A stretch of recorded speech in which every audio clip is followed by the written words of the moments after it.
자, 오늘은 우리 고린도전서의 신학적 교훈 마지막 부분인데요. 우리 고린도전서는 지난번에 우리가 공부한 것처럼 바울의 3차 전도 여행 때 이 서신을 썼습니다. 그래서 이 고린도전서와 고린도후서 이 서신을 이제 고린도전서는 에베소에서 바울이 썼는데 어쨌든 이 서신을 이제 마무리를 하면서 저희가 어떤 교훈을 얻을 수 있을지 좀 보도록 하겠습니다. 자, 십자가, 먼저는 십자가 신학이라고 썼는데, 일단은 고린도전서를 읽어보면 십자가에 대한 강조가 굉장히 많습니다. 십자가 강조. 그래서 먼저는 복음의 중심이다. 복음의 중심이다. 바울은 고린도전서 1장 18절에서 이 복음을 십자가의 말씀이다 이렇게 불렀어요. The message of the cross. 그러니까 십자가의 메시지다 이렇게 불렀어요. 그래서 여기 고린도서 1장 18절을 보시면 십자가의 말씀이 멸망할 자들에게는 어리석은 것이지만 구원을 받는 사람인 우리에게는 하나님의 능력입니다. 이렇게 얘기했어요. 여러분이 알다시피 이제 예수님의 복음을 형성하는 중요한 두 가지가 하나는 십자가 죽음이시고 하나는 부활이죠. 이 두 개가 이제 복음을 형성하는데 이 특별히 십자가의 죽음은 어떻게 보면 중심이죠, 중심. 그러니까 십자가의 죽음이 있어야 부활이 있는 거잖아요. 죽음이 없으면 부활도 당연히 없죠. 그러니까 이게 어떻게 보면 기초를 형성하고 있다 이렇게 보면 되고 복음에 그 다음에 그뿐만 아니라 이 십자가의 죽음을 통해서 우리 죄를 대속해서 하나님의 아들이 벌을 다 받으셨기 때문에 우리의 모든 죄가 그 십자가의 은혜로 십자가의 희생으로 말미암아 사해지는 근거가 된 거죠. 그러면 부활은 그 대속의 제사를 하나님께서 받으셨다라고 선언하심으로써 우리가 이제 우리의 모든 죄가 용서되었구나라는 사실을 알게 되는, 온 세계가 알게 되는 그런 역할을 했지만 십자가를 통해서 그 일이 이루어졌다는 사실은 부인할 수가 없는 거죠. 그래서 로마서 4장 25절을 보면 우리의 범죄 때문에 그리스도가 죽임을 당하셨고 우리를 의롭게 하시려고 살아나셨다 이렇게 얘기를 했거든요. 그러니까 우리의 범죄 때문에 그리스도가 죽임을 당하셨고 우리를 의롭게 하려고 그분이 살아나셨다 그렇게 얘기를 했어요. 그러니까 우리의 모든 죄가 십자가로 말미암아 용서되었고 그것을 부활로 말미암아 공포하셔서 우리가 하나님 앞에서 의롭게 됐다 이런 의미죠. 어쨌든 간에 바울은 이 복음을 십자가의 말씀이라고 부르면서 이것이 하나님의 능력이다 이렇게 말을 했어요. 그러니까 이 십자가의 말씀은 사실은 우리에게 뭐를 전해주느냐 하면 하나님이 얼마나 은혜로우신 분인가, 우리의 구원은 전적인 은혜로 된 것이다 이런 것들을 우리에게 전해줄 뿐만 아니라 더 나아가서 우리에게 우리의 성화에도 필요한 메시지를 전해주는 거죠. 이를테면 우리가 승리하는 것이, 우리가 그리스도를 닮아가는 것이 사람들에게 권세를 행사하고 자기를 드러내고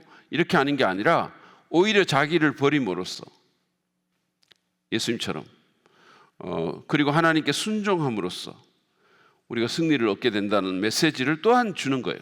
그죠? 그래서 이것이 복음의 중심이다. 그래서 우리는 늘 십자가를 묵상해야 된다는 거예요. 십자가를 생각하고 십자가를 묵상해야 된다. 그러니까 십자가 신학이 우리 마음 가운데 있으면 우리는 그 십자가 희생으로 말미암아 하나님 자녀가 되고 죄를 용서받고 그런 어떤 유익을 누릴 뿐만 아니라 우리 자신이 날마다 성화되는 예수님을 닮아가는 그런 일들도 일어날 수 있다는 거죠. 왜냐하면 십자가는 영광에 이르는 길이 정복이나 교만이나 내리누름이 아니고 섬기고 버리고 희생함으로 이루어진다는 사실을 우리에게 끊임없이 말해주고 있기 때문입니다. 자, 그다음에 두 번째는 이 십자가가 하나님의 능력과 지혜라고 바울이 또 얘기를 합니다. 고린도서 1장 22절부터 25절에 보면 십자가에 달리신 그리스도가 하나님의 능력과 지혜다 이렇게 돼 있어요. 자, 이걸 한번 읽어보시죠. 유대 사람은 기적을 요구하고 그리스 사람은 지혜를 찾으나 우리는 십자가에 달리신 그리스도를 전합니다. 그리스도가 십자가에 달리셨다는 것은 유대 사람에게는 거리낌이고 이방 사람에게는 어리석은 일입니다. 그러나 부르심을 받은 사람에게는 유대 사람에게나 그리스 사람에게나 이 그리스도는 하나님의 능력이요 하나님의 지혜입니다. 하나님의 어리석음이 사람의 지혜보다 더 지혜롭고 하나님의 약함이 사람의 강함보다 더 강합니다. 그러니까 이 십자가에 달리신 그리스도, 이 분이 유대 사람에게는 꺼리낌이라는 거예요. 이게 무슨 메시아냐 이거예요. 메시아는 하나님의 적들을 다 물리치고 영광스럽게 정복하고 보좌에 앉아야 되는데 온 몸이 벌거벗겨진 채 무력한 상태로 그 나무에 매달려서 거친 숨을 헐떡이면서 온 몸이 피투성이가 돼서 죽어가는 그 십자가가 그게 얼마나 유대인들에게 거리끼는 일입니까? 그거는 패배의 상징이잖아요. 그리고 이방인들에게는 어리석은 일이다 그랬어요. 이게 헬라 철학적인 상황으로 보면 너무나 바보 같은 짓이라는 거예요. 그런데 부르심을 받은 우리에게는 그리스도가 십자가에 달리신 그리스도가 하나님의 능력이고 지혜다 이렇게 말했어요. 저는 이 구절을 보면서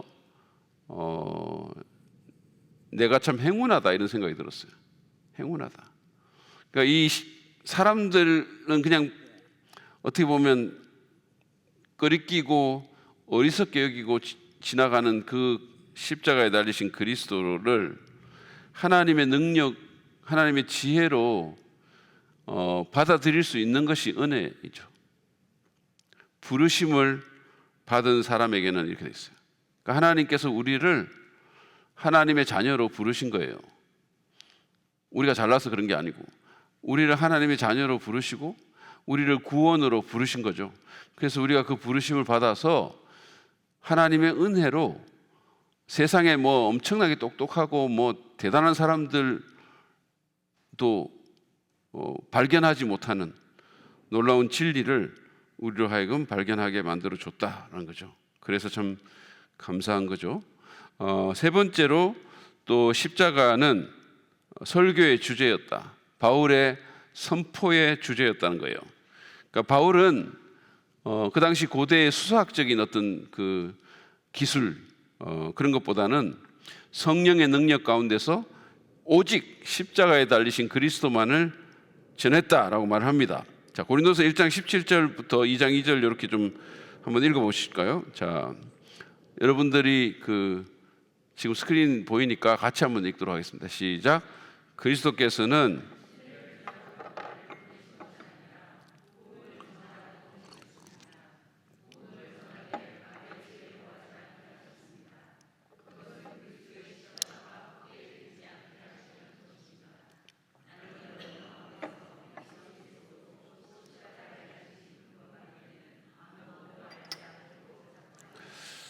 아멘.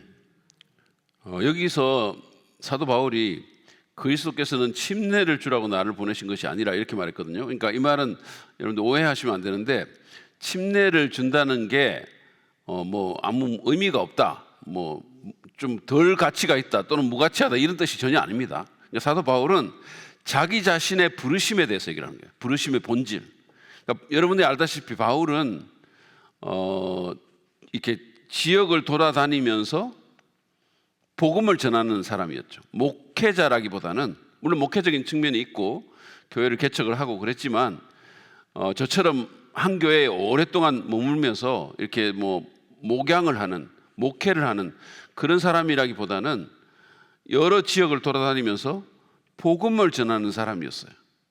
그러니까 자기가 받은 부르심은, 그러니까 침례를 주는 것은 어떻게 보면 저와 같은 목회자의 어떤 부르심이죠. 한 교회에서 이 침례는 교회와 깊이 연결되어 있거든요. 그러니까 침례 의미 중에는 이 침례를 받고 교회에 더해지고 교회의 가족이 된다는 그런 의미가 있는 거거든요. 그런데 바울은 그런 어떤 한 교회를 목회하는 사람으로서 보내심을 받은 게 아니고 복음을 전하는 자로서 부르심을 받았다는 거죠. 그러니까 바울도 그렇고 예수님도 그렇고 이 훌륭한 사역자의 어떤 특징 중에 하나는 자신의 부르심을 분명히 아는 거예요. 내가 어떤 콜링을 받았는지, 그래서 내가 어떤 일에 더 집중해야 하는지를 잘 알고 있었던 사람이었죠. 그러니까 자기의 주된 사명은 이렇게 침례를 주고 교회를 이렇게 목양하는 것보다는 복음을 전하는 거다는 거죠. 그 사실을 그는 분명히 알고 있었다는 거예요. 그래서 자기는 안 믿는 사람에게 자꾸 나아가려고 했다는 거잖아요, 바울 자신이. 그런데 어쨌든 자기가 그 말씀을 전할 때, 복음을 전할 때 그 당시에 고대 헬라의 어떤 수학적인 기술이 뭐 웅변을 하고 그런 것들이 되게 많았잖아요. 그러니까 그런 것들보다는 자기는 그냥 그리스도의 십자가로만 전하겠다. 성령께서 주시는 그런 능력으로 오직 십자가에 달리신 그리스도만 전하겠다. 이렇게 얘기를 한 거죠. 그래서 이것이 바울 설교의 가장 주된 주제였다. 거기서 자기는 벗어나지 않겠다. 이렇게 얘기를 했습니다. 사실은 교회도 우리가 오늘날 이 십자가에서 자꾸 벗어나려고 하는데 그래서는 안 됩니다. 무슨 긍정적인 사고방식 뭐 이런 거 자꾸 얘기를 하고 심리학적인 얘기를 하고 아니면 인문학적인 얘기를 하고 뭐 이런 게 굉장히 많은데요. 인문학이라든지 뭐 이런 심리학 같은 것은 말씀을 전할 때 시녀가 될 수는 있어요. 그것이 어떻게 보면 그 말씀에 뭐 말씀을 이렇게 뭐 예시해 준다든지 말씀을 조금 더 꾸며 준다라든지 이런 역할을 할 수는 있지만 그것이 주가 돼서는 절대로 안 되죠. 오직 복음, 오직 말씀이 이끌고 그리고 그것들이 이제 어떻게 보면 시녀의 역할을 하면 되는데 제가 요즘 이렇게 보면 젊은 목회자들 가운데 이게 순서가 좀 뒤바뀌는 사람들이 있는 것 같아요. 요즘 인문학 열풍이 불고 하다 보니까 어떤 사람들이 이렇게 설교를 듣거나 저한테도 이렇게 책을 보내가지고 뭐 추천사 써달라고 하기도 하고 이런 분들이 있거든요.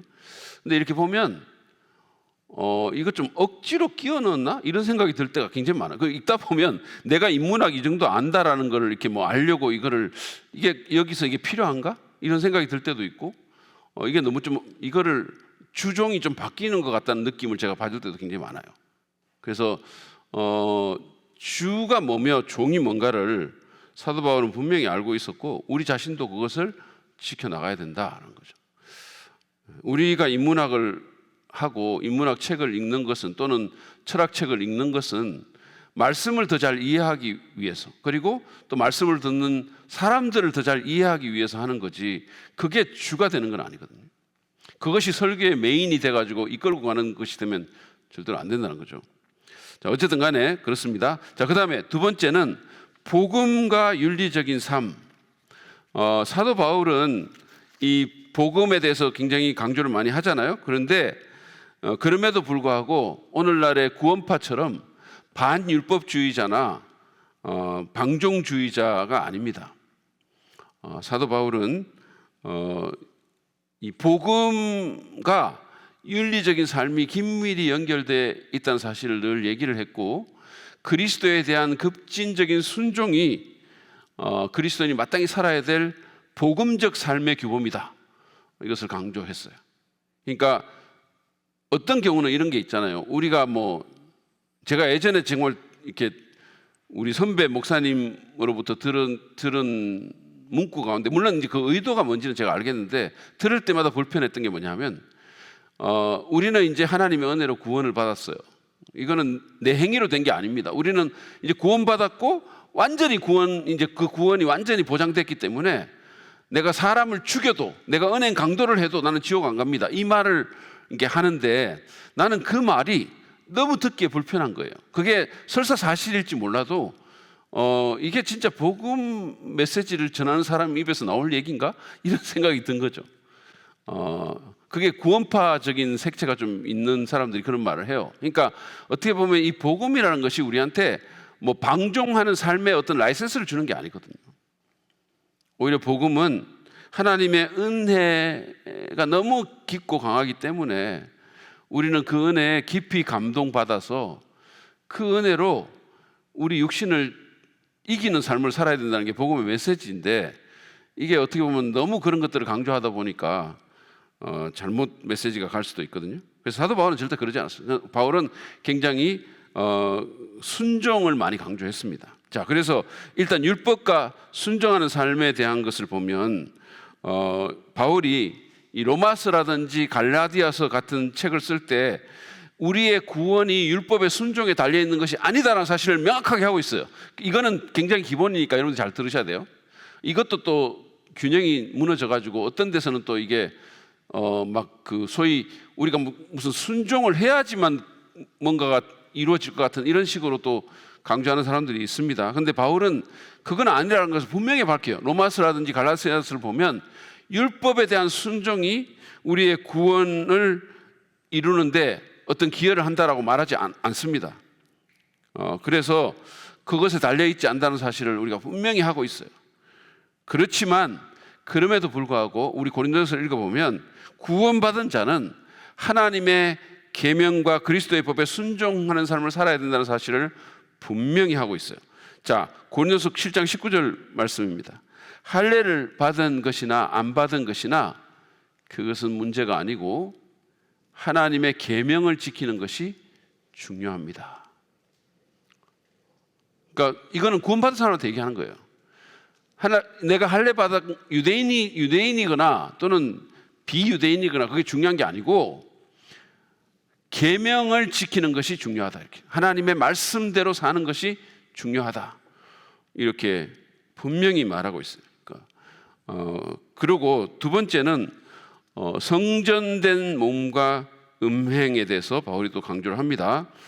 바울은 사람이 이 복음을 믿음으로 말미암아 내 몸이 성령께서 거하는 전이 됐다는 사실을 분명히 하고 있어요. 왜냐하면 여러분들이 그 구원의 그 서정을 이렇게 보면 있잖아요. 내가 구원을 받는 순간에, 그러니까 내가 예수 그리스도를 믿고 복음을 내 복음으로 받아들이고 주님으로 영접하는 그 순간에 어떤 일이 여러 가지 일들이 일어나거든요. 근데 그 중에 어떤 일이 일어나냐면 성령께서 내 안에 들어오시는 일이 일어나는 거예요. 성령이, 내가 예수 그리스도를 믿는 그 순간에 성령께서 내 안에 들어오십니다. 이걸 성령의 내주라고 그래요. 내 안에 들어오셔서 계속 거하시는 거거든요. 그러면 성령이 내 안에, 내 몸 안에 거하시기 때문에 내 몸이 뭐예요? 성령의 전이 된 거예요. 그래서 사도 바울이 그걸 강조하고 있는 거예요. 여러분의 몸은 이제는 성령의 전입니다. 성전입니다. 이렇게 얘기를 했어요. 그러니까 그 성전된 몸을 음행으로 말미암아 더럽히지 말라라고 그거를 강력하게 경고하고 있어요. 자, 한번 보시죠. 고린도서 6장 18절 19절 말씀입니다. 음행을 피하십시오. 그러니까 분명히 지금 바울이 얘기를 하고 있는 거죠. 음행을 피하십시오. 이게 제가 전에 말씀드렸잖아요. 고린도라는 도시는 굉장히 음란한 도시였었어요. 이 뱃사람들이 막 드나들면서 그 성전 제의적인 매춘도 많았고, 그 다음에 하여튼 굉장히 도시 자체가 음란했단 말이에요. 그러니까 그 음란한 도시에서 살던 사람들은 그들도 음란한 과거를 갖고 있을 가능성이 굉장히 크잖아요. 그러니까 그 사람들이 그렇게 하다가 예수를 믿게 됐는데 예전에 그 습관들이 그냥 드러날 수 있는데 그들에게 분명히 얘기를 하는 거예요. 음행을 피하십시오. 이렇게 했어요. 근데 여러분들이 이 피한다라는 말도 굉장히 저는 의미가 있다고 생각해요. 사도 바울이 음란함과 싸우십시오 이렇게 말하지 않았어요. 싸우면 집니다. 못 이겨요. 피하라는 거예요. 그러니까 그런 기회를 아예 만들지 말라는 거예요. 그런데 가지 말라는 거죠. 그런 유혹이 있는 곳으로 가지 말고 그런 유혹이 있을 만한 데를 보지 말고 피하라 이렇게 얘기했어요. 그럴 만한 사람과 만나지 말고 피하라 이렇게 얘기했어요. 이게 있잖아요. 여러분 그 교회에서 뭐 이게 뭐 모든 사람이 다 그렇다 그런 얘기는 아닌데 제가 뭐 예전에 이찬수 목사님 대형교회 목사님이잖아요. 그러니까 분당 우리 교회 그 뭐 몇만 명 되는 교회 아닙니까? 그러니까 거기 성가대만 하더라도 얼마나 많겠어요. 그분이 설교 중에 그런 얘기를 하더라고. 성가대 하시는 분들 중에 이렇게 잘못되는 사람들이 있다는 거예요. 그러면 그 사람들이 왜 그렇게 됩니까? 왜 처음부터 그런 걸 하려고 그 사람들이 그렇게 했겠어요? 그게 아니죠. 그 사람들이 안 피했기 때문에 그런 거예요. 그러니까 그들이 모여가지고 연습한다고 그러고 맨날 만나가지고 뭐 이렇게 하는데 그 부적절한 만남, 그게 있을 수 있는 상황이 되잖아요. 어떤 여러 가지 익스큐즈가 있을 수 있고, 이거는 뭐 성가대 연습 때문에 내가 오늘 만납니다 이렇게 해가지고, 그래가지고 결혼한 남자하고 결혼한 여자가 뭐 이렇게 만날 수 있죠. 만나는 기회가 생길 수 있죠. 그러다 보니까 뭐 자꾸 만나다 보니까 이런 얘기하게 되고 뭐 마음에 있는 얘기도 하게 되고, 그러다 보니까 그 사람들이 자꾸 이렇게 하다 보니까 잘못되는 거죠. 그러니까 바울이 지금 말하는 건 뭐냐면 그런 기회를 만들지 말라는 거예요. 피하라는 거예요. 피하라는 거죠. 누구도 싸워서 못 이긴다고. 그러니까 처음부터 그런 거 하려고 생각하고 한 사람이 어디 있겠어요. 거의 대부분의 사람들은. 그러니까 그런 데 가지 말라는 거지. 요셉이 그랬잖아요. 요셉은 그 유혹이 있는 사실을 알고 난 뒤부터는 어떻게 해요? 거기 아예 들이지도 않아, 그 사람 만나려고 하지도 않고 보지도 않았다 그랬어요. 그러다 나중에 결국 걸렸을 때는 옷을 이렇게 잡아당기니까 옷을 벗어놓고 도망갔다 그랬잖아요. 안 싸웠어요. 거기서 꿇어앉아서 기도 안 했어요. 내가 여기서 이 여자 주님 뜻인가 뭐 기도하거나 이러지 않았어요. 아니면 그 사람 설득하려고 하지도 않았어요. 보디발 부인님 한번 생각해 보세요. 저하고 한번 얘기 한번 해봅시다. 저 커피잔 저기 메이 60가 가가지고 한번 얘기해 볼까요? 이게 말이 되는 얘기입니까? 한번 이러려고 하지 않았어요. 도망갔어요. 제가 그 예전에도 이런 얘기를 한번 했는데 앤디 스탠리가 한 말이에요. 그게 뭐냐면 의도가 아니라 방향이 목적지를 결정한다는 거예요. 굉장히 중요한 말이에요. 의도가 아니라 방향이 목적지를 결정합니다. 그게 무슨 말이냐면 나는 가정을 깨겠어 이런 의도를 갖고 만나는 사람 없어요. 그 의도는 그렇지 않아요. 나는 내 지금 가정을 잘 보존하고 뭐 이렇게 어떻게든 내 가정과 함께 이렇게 갈 거다 이렇게 생각하는데 방향이 자꾸 그 다른 목적지를 향해서 가는 거예요. 여러분 한번 생각해 보세요. 나는 지금 부산에 가고 싶어요. 그게 내 의도야. 나는 부산 가기를 원해요.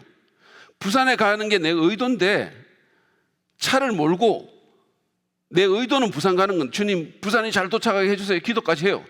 결단해요. 부산 가리라 결단해요. 그게 내 의도예요. 그런데 차를 몰고 어디로 가나? 영동고속도로를 타고 저쪽으로 강릉 쪽으로 가. 그러면 내가 어디에 도착합니까? 강릉에 도착하는 거예요. 왜냐하면 방향이 그쪽이니까. 내가 회사 생활을 하는데 의도는 내가 저 비서 저 여자하고 내가 뭘 어떻게 해보려는 의도가 없어요. 그런데 자꾸 방향이 그 사람하고 또 만나가지고 뭐 차 한잔하고 뭐 회사 얘기하고 사람들 다 갔는데 둘이 남아있고 계속 그런 식으로 방향이 가면 그러면 그 목적지는 그 방향대로 가는 거예요. 그래서 우리가 이거는 진짜 지혜거든요. 잘 생각해 봐야 돼요. 그래서 의도가 아니라 방향이 목적지를 결정합니다. 그래서 그런 거를 피하라 이렇게 얘기했어요. 음행을 피하십시오. 자, 그리고 보시면 누구도 못 이긴다는 거예요. 그러니까 피하라는 거죠.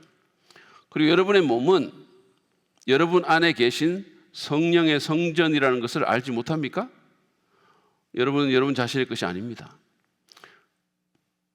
주께서, 하나님께서 피값 주고 사신 몸이라는 거예요. 그러니까 그 몸을 함부로 하지 마라, 이렇게. 그래서 우리가 오늘날 이 사실을 좀 깊이 인식할 필요가 있어요. 왜냐하면 이 대한민국이라는 사회가 윤리적으로 매우 타락하고 있어요. 지금 제가 이제 통계를 봤는데, 청년들 같은 경우도 혼전 성관계를, 그러니까 혼전 순결이죠. 혼전 순결을 안 지켜도 된다는 게 거의 60%예요. 이 의식 자체가 혼전 순결을 안 지켜도 된다는 게 거의 60%입니다. 그런데 그리스도인은 좀 나을까? 예수 믿는 사람들 별로 차이 없어요. 한 50% 돼요. 그러니까 예수 믿는 청년들이나 예수 안 믿는 청년들이나 이 부분에 있어 가지고 의식 자체가 별 차이가 없다는 거예요. 근데 이 의식이라는 게 얼마나 중요합니까? 우리의 모든 행동은 사실은 의식에서 나오거든. 내 생각이 그러면 내 행동도 그렇게 돼요. 그러니까 이렇게 우리가 소위 굉장히 어떻게 보면 윤리적으로, 성적으로 기준이 흐려진 사회에 살고 있기 때문에 더욱 우리가 조심해야 된다는 거예요. 더욱 조심해야 돼요. 그리고 계속해서 있잖아요. 여러분 무슨 영화라든지 아니면 이런 매체에서 나오는 이런 것들이 우리로 하여금 우리에게 자꾸 그런 의식을 심어주고 그런 쪽으로 가도록 자꾸 자극을 하죠. 자극을 합니다. 근데 세상의 어떤 아이러니가 뭐냐 하면 계속 그런 식의 어떤 비윤리적인 그런 것들을 막 심어주잖아요. 격려를 하죠. 어떻게 보면 격려, 괜찮아 이런 식으로 격려를 하거든요.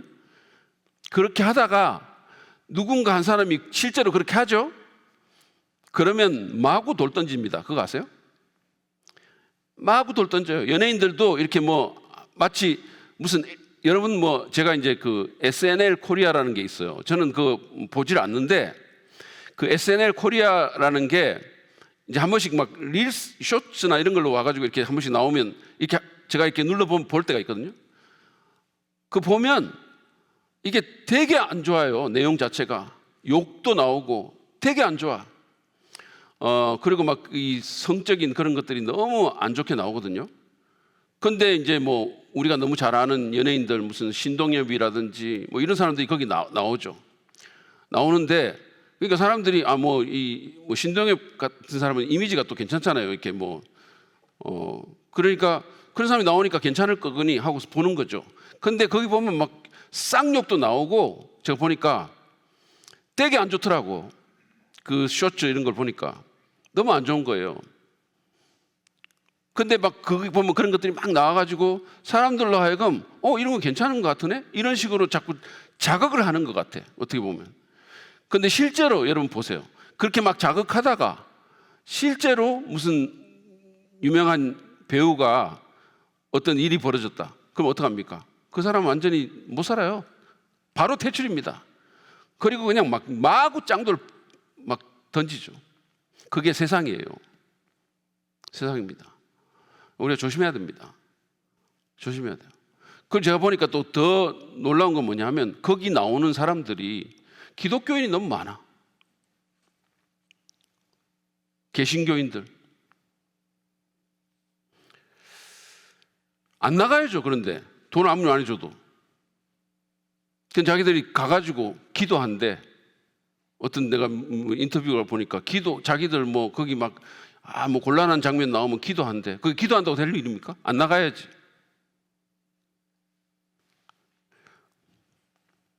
자, 어쨌든 간에 그래서 이 성적인 문제가 참 우리에게 어렵습니다. 우리 모두가 누구든지 이거는 어려운 일이에요. 그러니까 우리는 매우 정신을 차려야 된다. 사도 바울이 그 얘기를 지금 하고 있는 거예요.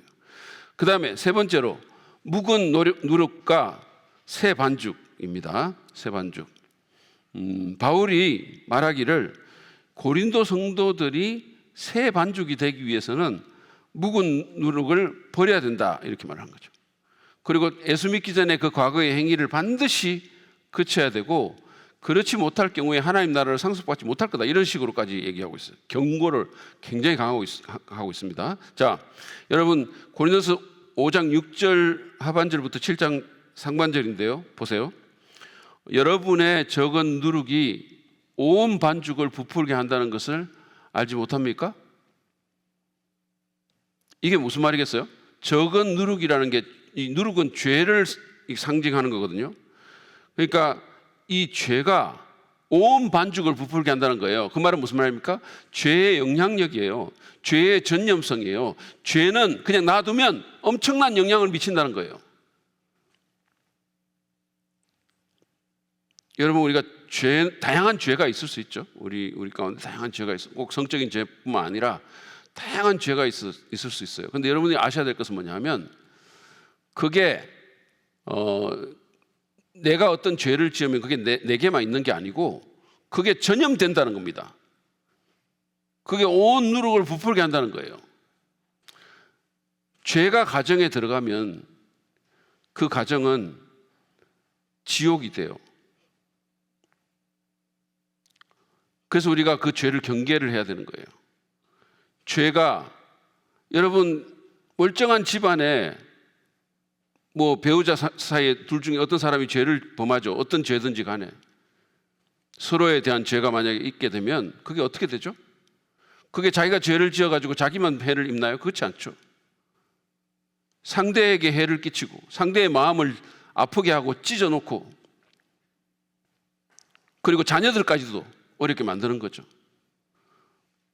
그러면 그 자녀들이 그 부모의 모습을 보고 모를 것 같아요? 알죠? 그러면 우리 엄마 아빠가 예수 믿는다고 하는데, 매주 교회 나가는데 그 사람들이 저런 일을 하고 있으면 그 자녀들이 기독교 신앙에 대해서 어떤 생각을 갖겠냐고. 얼마나 상처를 입겠냐고요. 내가 계속해서 그러면 내가 이 기독교 신앙을 가져야 되나? 이런 어려움이 있지 않겠어요? 그렇기 때문에 우리가 조심해야 된다는 거예요. 죄는 전염성이 강합니다. 우리가 처음에는 그게 별거 아닌 것 같고 있잖아요. 순간적인 기쁨과 쾌락도 주는 것 같아요. 죄를 지으면서. 그렇지만 그게 누군가를, 특별히 그게 내가 사랑하는 또는 내가 굉장히 귀하게 또는 소중하게 여기는 누군가를 매우 아프게 만든다는 사실을 우리가 알아야 돼요. 그래서 이게 사람이, 저는 죄가 기본적으로 굉장히 자기중심적이고 이기적이라고 생각하거든요. 죄 짓는 사람은 자기밖에 몰라요. 그 순간에 자기만 생각하니까 그런 죄를 짓는 거지. 근데 그 죄가 자기 사랑하는 딸에게, 아들에게, 자기가 같이 살겠다고 결혼한 배우자에게 어떤 영향을 미칠까를 생각하면 계속해서 어떻게 그런 짓을 하겠냐고. 근데 이게 사람의 정신을 마비시키고 자기만 생각하게 만드는 거죠. 그러니까 그런 일이 벌어지는 거죠. 그러니까 어쨌든 이거는 우리가 경계해야 될 것은, 죄는 영향력이 있다. 절대 내 죄라고 나한테만 머무는 게 아니다. 이거는 전염된다. 온 누룩을 부풀게 한다. 그래서 이게요, 사실은 교회의 징계의 필요성을 말해주는 구절이기도 해요. 교회에서 우리가 죄를 우습게 여기잖아요. 어떤 사람이 죄를 범했는데 가만히 있고 그걸 우습게 여기면 그게 결국은 온 교회에 영향을 미친다는 거예요. 고린도 교회의 문제가 뭐였었어요? 고린도 교회의 그 음행한 사람들이 그냥 보고 있었어요. 마치 아무 일도 아닌 것처럼. 그래서 사도 바울이 그렇게 열을 냈던 거죠. 어떻게 보면. 자, 그래서 이 적은 누룩이 참 별거 아닌 것 같았던 그 작은 죄가 결국은 온 반죽을 부풀게 한다는 거예요. 그러니까 여러분은 새 반죽이 되기 위해서 묵은 누룩을 깨끗이 치우라 그랬습니다. 그러니까 내 안을 살펴보고 내 안에 들어와 있는 그 믿기 전에 어떤 생각들, 예수 믿기 전에 망령된 그런 어떤 행위들, 또는 안 믿는 세상이 자꾸만 내게 주입시키려고 하는 그런 어떤 것들, 이런 것들에 내가 어떤 영향을 받고 있는지를 잘 살펴보라는 거예요. 그리고 그거를 제거하라는 겁니다. 그거 치워버리라는 거예요. 그래야 내가 새 반죽이 될 수 있다. 그래야 우리 교회가, 여러분의 가정이 새 반죽이 될 수 있다. 이렇게 말하는 겁니다. 자, 세 번째로 교회에 대한 것을 한번 보시죠. 사실은 그 고린도전서나 후서가 이 기독교 신앙에 기여하는 가장 중요한 기여가 바로 지역교회의 성격에 대한 바울의 어떤 묘사예요. 지역교회, 개교회라고 말하기도 하죠. 여러분, 교회는 이제 그 성경을 읽다 보면 두 가지 의미로 사용이 돼요. 하나는 소위 말해서 우주적 교회라는 겁니다. 우주적 교회. 이거를 뭐 불가시적 교회라고 말하기도 하고, 그러니까 비가시적 교회라고 말하기도 하고, 우주적 교회라고 말하기도 하고, 또는 보편적 교회라고 말하기도 합니다. 이거는 어떤 한 지역에 이렇게 모여가지고 눈에 보이지 않고 모든 믿는 사람들의 모임을 말하는 거죠. 온 세상 모든 믿는 사람들의 모임을 우리가 우주적 교회다 이렇게 말하는 거예요. 근데 그건 사실 실체가 없는 거잖아요. 그러니까 진짜 실체가 있는 것은 지역적 교회예요. 이게 교회인 거예요. 그래서 신약 성경, 특별히 서신서를 읽어보면 압도적으로 교회라고 말할 때 압도적으로 지역교회에 대한 그 레퍼런스가 많은 거예요. 우주적 교회보다는. 물론 우주적 교회에 대한 구절도 몇 구절이 있는데 비교가 안 돼요. 그러니까 신약 성경에서 교회라고 말하면 그것은 지역에 기반을 둔 교회입니다. 그러니까 우리 사랑 믿는 교회처럼 이 송정지구에 기반을 두고 서로 얼굴을 알고 서로 모이고 서로 격려하고 서로 기도해주는 이 지역교회가 신약 성경에서는 압도적으로 많아요. 그러니까 이게 실제로 교회라는 거예요. 왜냐하면 기능하는 교회니까. 우리가 무슨 아프리카에도 교회가 있고 그 아프리카에 있는 형제 자매들이 우주적 교회의 구성원이지만 우리가 그 사람에 대해서 뭘 압니까? 그죠? 우리 모르는 거예요. 그래서 우리가 이 지역교회가 굉장히 중요하다는 거예요. 그래서 사도 바울은 이 부분에서 얘기를 많이 하고 있어요. 고린도전서 후서에서. 특별히 그래서 제가 정리를 했는데 첫 번째는 교회는 그 지역에 있는 하나님의 성전입니다. 이 지역에 송정지구에 있는 하나님의 성전이에요. 그래서 우리는 이 지역에서 사람들에게 드러나는 하나님의 성전이고 하나님의 백성이에요. 그러기 위해서 그런 신분으로서 우리가 어떻게 살아야 되냐? 먼저는 구별된 삶을 살아야 된다 이거예요. 구별된 삶을 살아야 됩니다. 이 우리 주변을 둘러싸고 있는 그런 이교도들과는 다른 삶을 살아야 된다는 거죠. 여러분, 우리가 그러니까 오늘날 이렇게 바깥에서 사람들을 만나잖아요. 네, 뭐 친구도 만날 수 있고 이웃도 만날 수 있고 뭐 가다 보면 안 믿는 여러 사람들 만나죠. 우리가 그들을 뭐 적대시하거나 아니면 뭐 우리가 그들보다 낫다고 우리를 교만하거나 이렇게 하면 안 됩니다. 그런데 한 가지 알아야 될 건 있어요. 그건 뭐냐면 그들은 이교도의 신전이고 우리는 하나님 그러니까 말하자면 우상을 품은 신전이고 우리는 하나님의 성전이에요. 그게 다른 점이에요. 그래서 우리는 그 이교도들의 성전과 구별되어야 되고 오히려 그들의 삶에 대한 대안이 되어야 됩니다. 그들의 영향을 자꾸 받기보다 우리가 영향을 주는 존재가 되어야 된다는 거예요. 성별된 삶이 필요하다는 거예요. 우리가 구별되었다고 말할 때 이거를 또 구별을 잘못 이해를 하면 예전에 어떤 근본주의 뭐 그 사람들처럼 이거를 문화적으로 이게 잘못 이해를 해가지고 이를테면 우리는 구별돼야 되기 때문에 옷도 다른 거 입고 머리 모양도 다르게 하고 뭐 이런 거 있죠. 이런 게 아닙니다. 또는 말도 다르게 하고 인사할 때 샬롬 이렇게 하고 뭐 이런 거 있잖아요. 이렇게 하라는 게 아니에요. 전화 받을 때 할렐루야 그러면서 받고 이런 게 아니고 여기서 구별되라는 것은 우리의 삶의 방식이 달라야 되고 우리의 가치관이 달라야 되고 그런 걸 얘기하는 겁니다. 그러니까 이 몰몬 사람들처럼 막 딱 정장만 입고 다니고 이를테면 그런 걸 얘기하는 게 아니에요. 그래서 이 뭐가 구별돼야 될 것인지를 우리가 잘 알아야 됩니다. 그리고 이 구별된다라는 것이 그들과 일체 관계를 안 한다거나 그런 뜻이 전혀 아니에요. 그들과 얼마든지 우리가 관계를 가질 수 있고 또 그들을 사랑해야 되고 그리스도 안에서 기도해야 되고 그들을 존중해야 되고 그들의 말도 들을 수 있어야 돼요. 필요합니다. 그러나 그들과 같은 삶의 방식을 가져서는 안 된다는 거예요. 다른 삶의 목표를 갖고 가치관도 달라야 되고. 근데 제일 아픈 말이 뭐냐면 뭐 교회 다닌다고 하면서 주일날 교회 가는 거 외에는 나하고 다른 거 별로 없던데 이렇게 얘기하는 거예요. 그거는 진짜 우리한테 진짜 안 좋은 말이에요. 여전히 돈 좋아하고 우리처럼 여전히 무슨 뭐 부패한 어떤 마음이 있고 여전히 이기적이고 그러면 그거는 다른 게 아니죠. 아무리 일주일에 한 번 정장 입고 교회 가도. 자, 그 다음에 임재하신 성령님. 자, 우리를 성전되게 하는 것은 바로 우리 가운데 임재하신 하나님의 성령이시죠. 그죠?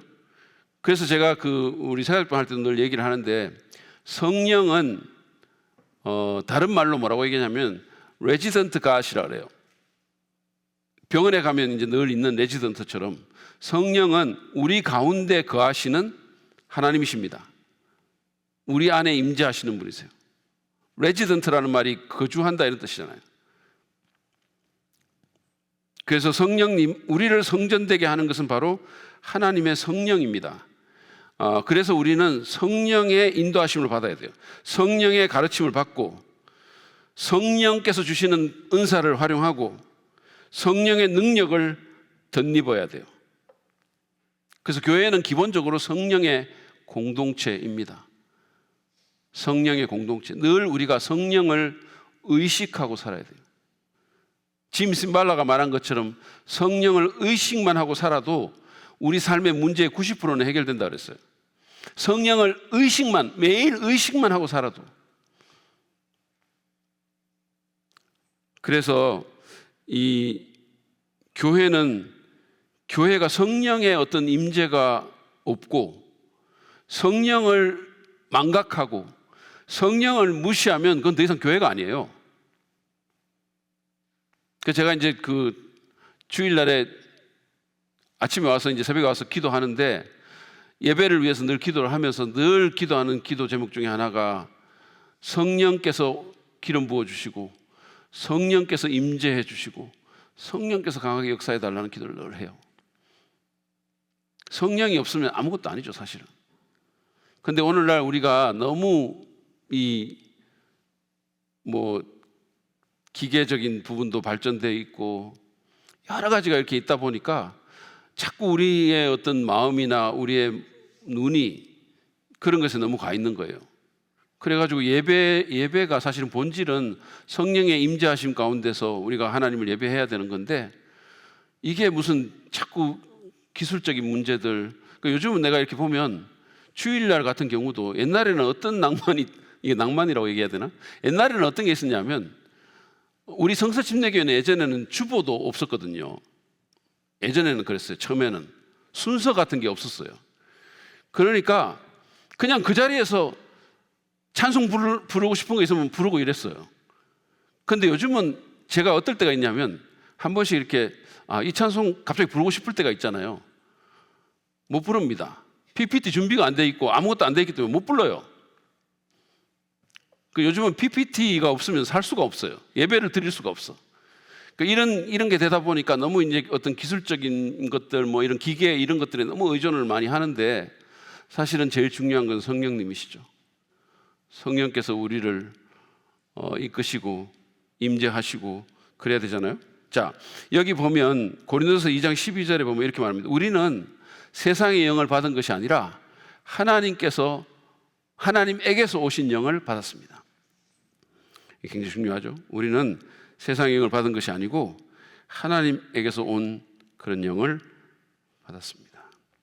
그리고 고린도전서 2장 4절 같은 데 보면 성령의 능력을 덧입을 것을 얘기를 하기도 하고 여러 얘기들이 거기 나와요. 자, 그다음에 세 번째는 성전 파괴자에 대한 경고가 있습니다.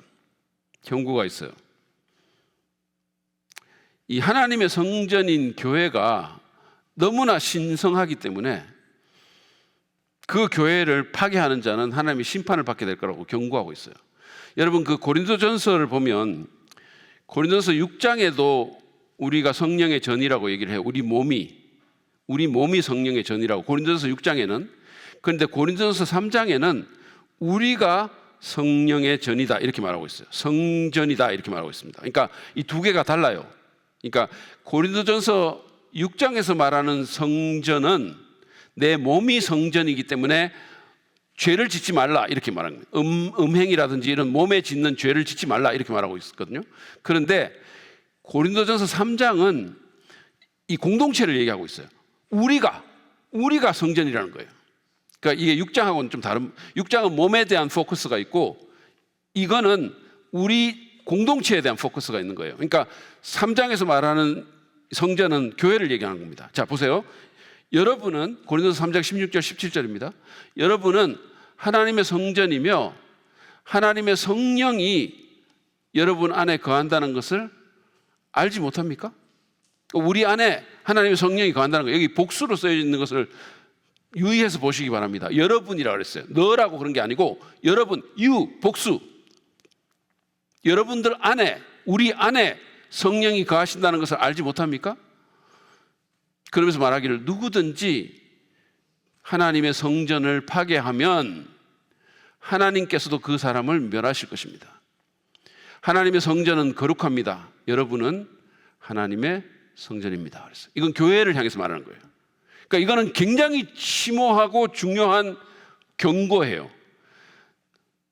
여러분이 하나님의 성전인데 누군가가 그 성전을 파괴하면, 그 성전에 해를 가하면, 그게 무슨 말이에요? 교회에 해를 가하면 하나님이 그 사람을 멸하신다 이렇게 얘기했어요. 그래서 이 경고를 우리가 잘 받아야 돼요.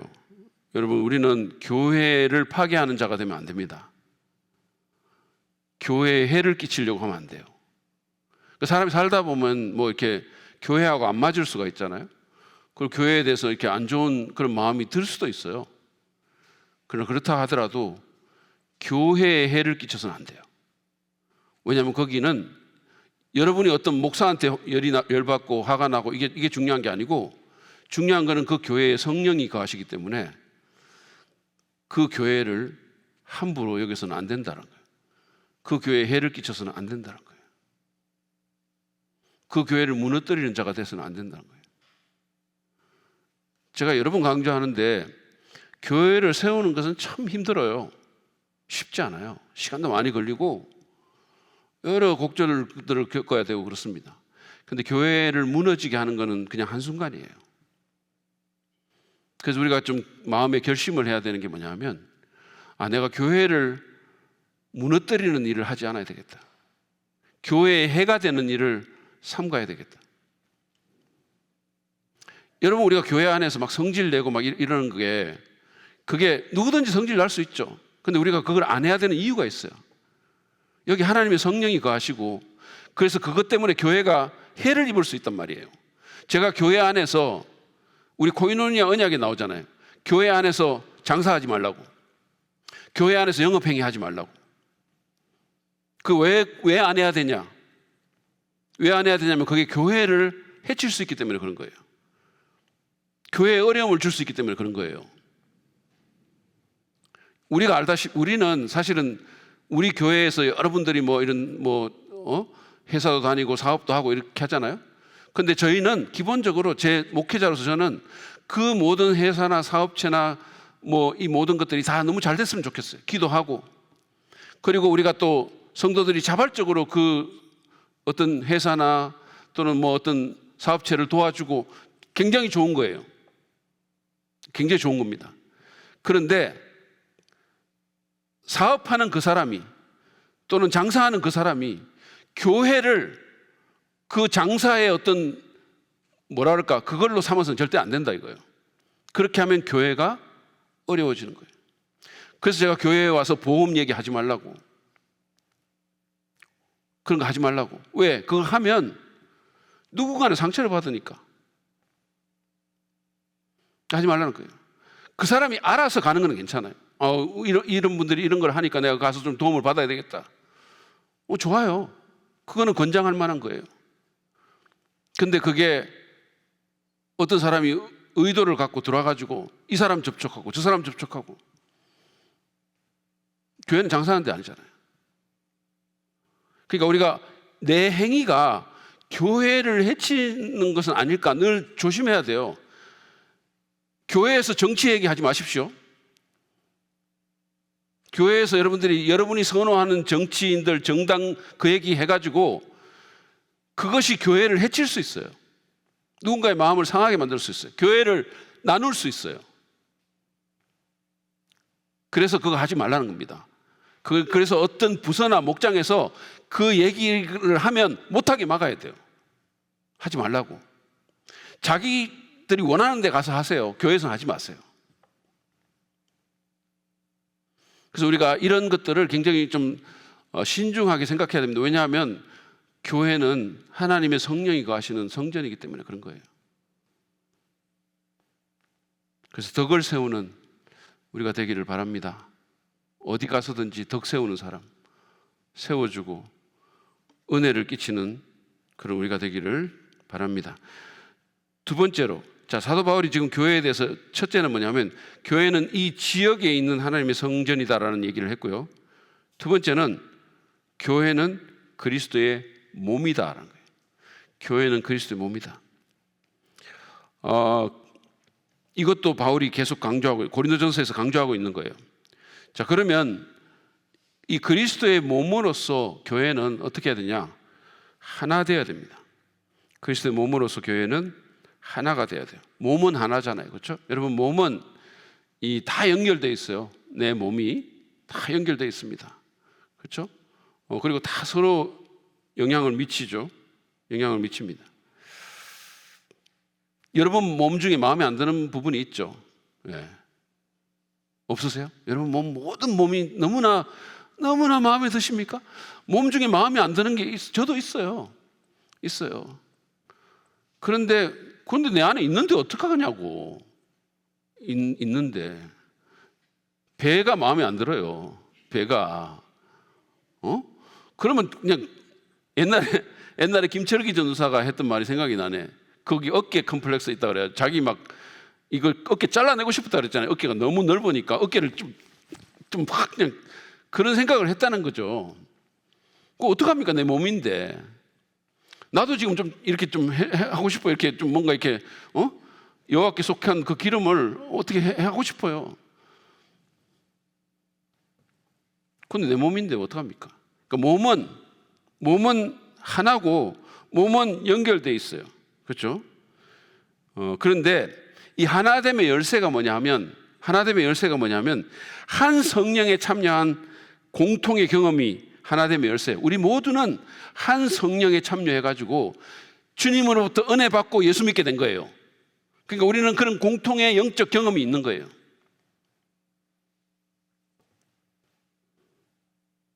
그러므로 분열해서는 안 됩니다. 교회는 나눠지려고 해서는 안 되고 그 분열을 조장하는 어떤 일들이 교회 가운데 있어서는 안 되는 거죠. 위화감을 조성한다든지 분열을 조장한다든지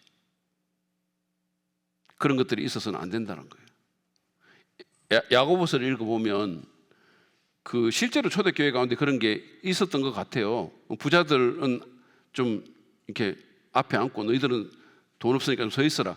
이런 것들이 있으면 안 된다는 거예요. 그래서 우리가 오늘날 소위 교회 가운데서 사회적으로 좀 있는 사람들 있잖아요. 뭔가 성취하고 뭔가 좀 있는 사람들, 뭐 공부를 많이 했다거나 아니면 뭐 사회적인 지위가 좀 있다거나 아니면 교회에서 무슨 직분이 높다거나 이런 사람들을 너무 막 이렇게 해가지고 그렇지 않은 사람들이 위화감을 느끼게 하면 안 된다는 거예요. 안 된다. 특히 고린도전서 11장 같은 데 보면 이제 주의 만찬에 대한 얘기를 하면서 부자가 그 힘을 남용하고 자기의 어떤 자원을 드러내면서 없는 사람들을 부끄럽게 만들고 그 사람들이 심지어는 주의 만찬에 참여하는 기회까지 박탈하는 이런 식으로 소외한 것에 대해서 바울이 매우 강하게 얘기하고 있죠. 자, 그래서 고린도전서 10장 17절에서 이렇게 말합니다. 빵이 하나이므로 우리가 여럿일지라도 한 몸입니다. 그것은 우리가 모두 그 한 덩이 빵을 함께 나누어 먹기 때문이다 그랬어요. 그 그리스도의 몸이 빵으로 이렇게 또 상징화가 되면서 주의 만찬에서 그 빵 한 빵을 나누어 먹는 것처럼 우리도 여럿이지만 한 몸이다. 이렇게 말을 하고 있는 거죠. 또 12장 13절 보세요. 이 구절은 잘 보세요. 여러분들이 우리는 유대 사람이든지 그리스 사람이든지 종이든지 자유인이든지 모두 한 성령으로 침례를 받아서 한 몸이 되었고 또 모두 한 성령을 마시게 되었습니다. 그랬어요. 자, 이것은 성령 침례에 대한 가장 명확한 구절입니다. 이 구절이 혹시 여러분 그 성령 세례 또는 성령 침례 이거 들어보셨죠? 그러니까 어떤 데서는 이런 얘기를 해요. 이거는 저는 성경적이지 않고 잘못된 가르침이라고 생각하는데 어떤 교회에서는 성령 세례 또는 성령 침례를 우리가 능력을 받고 방언을 하는 게 성령 침례다 이렇게 가르치는 데가 있어요. 성령 세례. 그래서 어떤 교회를 가면 성령 세례 받으셨습니까? 이 말은 방언하셨습니까? 이렇게 묻는 것 같은 거예요. 이게 소위 그 second blessing이라고 얘기를 해가지고 처음에 내가 예수 믿고 하나님 생명을 받고 자녀가 됐는데 그게 첫 번째 blessing이라면 두 번째는 근데 이제 생명을 받고 죄는 용서받고 하나님 자녀는 됐는데 능력이 없는 거예요. 능력이. 그래가지고 능력이 없다가 이제 두 번째 블레싱을 받는데 이게 성령 침례예요. 두 번째 은혜를 받는데 축복을 받는데 이때는 뭐를 받는다? 성령을 받고 능력을 받고 그 증거로 방언한다 이렇게 가르친 데가 있어요. 그거는 사도행전 모델로 아마 그렇게 설명을 하는 것 같아요. 사도행전의 제자들이 처음에 예수를 믿었는데 오순절 때 성령 받고 방언했잖아요. 그러니까 그 모델을 갖고 얘기를 하는 거죠. 근데 여러분과 제가 알아야 될 건 뭐냐면 사도행전에 나오는 그 얘기들은 과도기적인 현상이에요. 교회의 어떤 그 규범적인 경험이 아니라는 얘기예요. 그러니까 예수님의 제자들은 가도기적인 시대를 살고 있던 율법 시대에서 은혜 시대 또는 교회 시대로 넘어오는 가도기적인 시대를 살고 있던 사람들이기 때문에 그들에게 특별한 일들이 있었던 거죠. 근데 고린도전서 12장 13절 우리가 보는 이 구절에서는 이제 우리 모두에게 해당되는 규범적인 성령 침례에 대해서 얘기를 하고 있는 거죠. 그럼 그 규범적인 성령 침례는 뭐냐? 다시 한번 띄워봐 주세요. 이 구절을. 자, 여기 잘 보세요. 이 성령 침례는 소위 요즘 그 오순절 교회 같은 데서 가르치는 것처럼 우리가 두 번째로 은혜를 받아가지고 축복을 받아가지고 그래서 성령 받고 능력 받고 방언하는 게 아니고 여기 보세요. 우리는 유대 사람이든지 그리스 사람이든지 자 고린도 교회 유대인들도 있고 그리스 사람들도 있는데 그들이 유대인이든 그리스도인이든 또는 종이든 자유인이든 상관없이 그다음 그 단어가 매우 중요합니다. 모두 이 말이에요. 모두 한 성령으로 침례를 받아서 한 몸이 되었다 이렇게 말하고 있어요. 자, 여러분 잘 보세요. 지금 가르치고 있는 그 오순절 계통에서 가르치고 있는 이 성령 세례는 교회 안에 어떤 사람은 받았고 어떤 사람은 안 받았어요. 교회 안에 구원은 다 받았는데 어떤 사람들은 능력까지 받아가지고 방언을 하고 그 사람들은 성령 세례 받았어. 근데 그렇지 않은 사람들은 안 받았어요. 그러니까 안 받은 사람과 받은 사람이 딱 나눠지죠. 그런데 여기 보면 뭐라고 그랬어요? 유대인이든 그리스 사람이든 종이든 자유인이든 뭐야? 모두 다 받았다 이렇게 하고 있어요. 구원받은 모든 성도는 다 한 성령으로 침례를 받아서 한 몸이 되었다 이렇게 말하고 있어요. 그리고 이 성령 침례를 능력과 연관시키는 게 아니고 뭐와 연관시키는 거죠? 한 몸에 연관을 시키는 거예요. 한 몸에. 그러니까 우리가 성령을 받아서, 예수 믿는 순간에 성령을 받아서 우주적인 그리스도의 몸의 하나 일부가 되었다 이 말이에요. 한 몸이 되었다. 그게 성령 침례의 진정한 의미입니다. 이해가 가십니까? 그리고 여러분, 그 성령 침례를 받아가지고 우리는 그리스도의 몸 안에 들어오게 된 거예요. 우주적인 그리스도의 몸의 지체가 된 거예요. 예수 믿는 순간에. 그러니까 믿는 사람은 단 한 사람도 성령 침례를 안 받은 사람이 없습니다. 아시겠어요? 이 구절에 의하면 믿는 사람은 단 한 사람도 성령 침례를 안 받은 사람이 없어요. 진짜 믿는 사람은 성령을 받고 우주적인 그리스도의 몸의 일원이 되는 겁니다. 자, 그러면 이 우주적인 그리스도의 몸의 일원이 된 우리가 물 침례를 받고, 아시겠어요? 물 침례를 받고 지역적인 그리스도의 몸의 일원이 되는 거예요. 지역 교회의 일원이 되는 겁니다. 그게 성경이 우리에게 가르쳐 주는 거예요. 그래서 이 사실을 여러분들이 혼돈하지 말고 분명히 인식하시기 바랍니다. 그래서 이 성령 침례 그리고 성령 내주의 이 공통된 경험으로 말미암아 우리가 한 몸이 된 거예요. 그래서 우리는 하나가 된 거예요. 이 중요한 영적 경험으로 말미암아. 그래서 그렇기 때문에 이 하나됨을 깨트리는 일을 하지 말라는 거예요. 그래서 어떻게든 교회가 하나 될 수 있도록 우리가 노력하고 그 하나됨을 위해서 기도하고 그럴 때 교회의 진정한 능력이 드러난다. 교회의 진정한 능력이. United we stand 라는 말이 있어요. 합치면, 하나가 되면 우리는 설 수 있다. 라는 거예요. 그런데 나눠지면 무너집니다. 나눠지면 무너져요. 물론 우리 모두는 다 조금씩 다른 부분이 있을 수 있어요. 어떻게 모든 사람이 다 같겠어요? 그죠? 우리 안에 이렇게 그 신학적인 컬러도 좀 다를 수 있어요.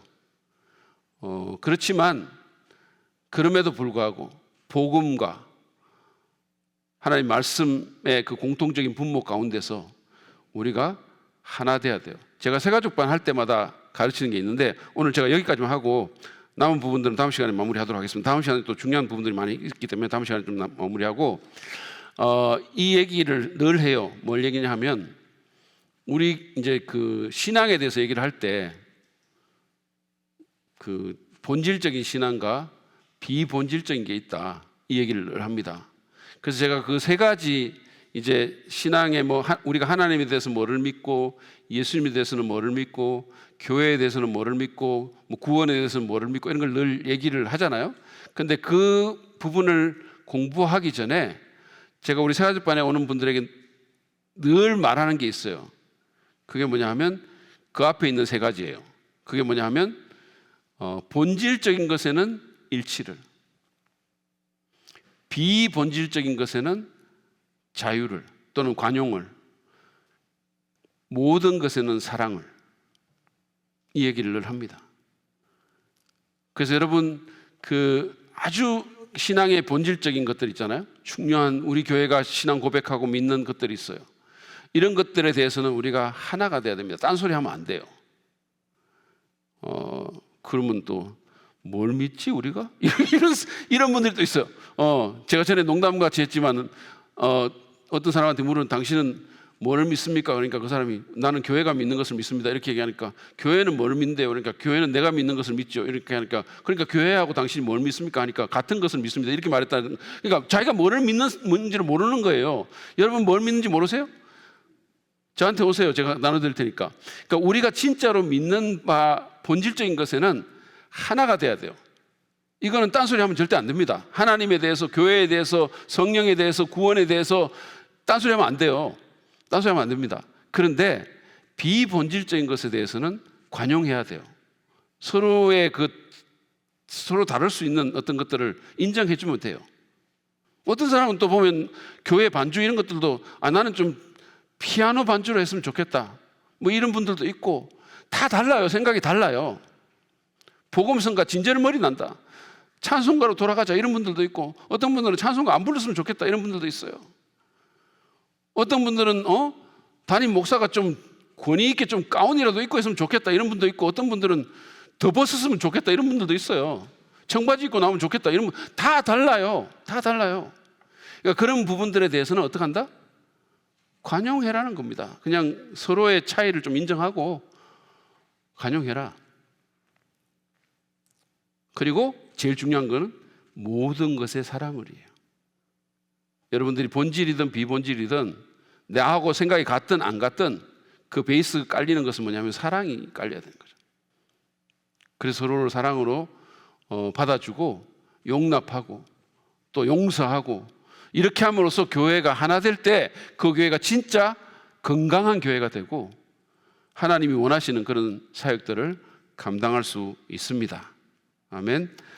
오늘 우리는 이 교회에까지 공부를 하고 다음 시간에 또 남아있는 부분들 공부하도록 그렇게 하겠습니다.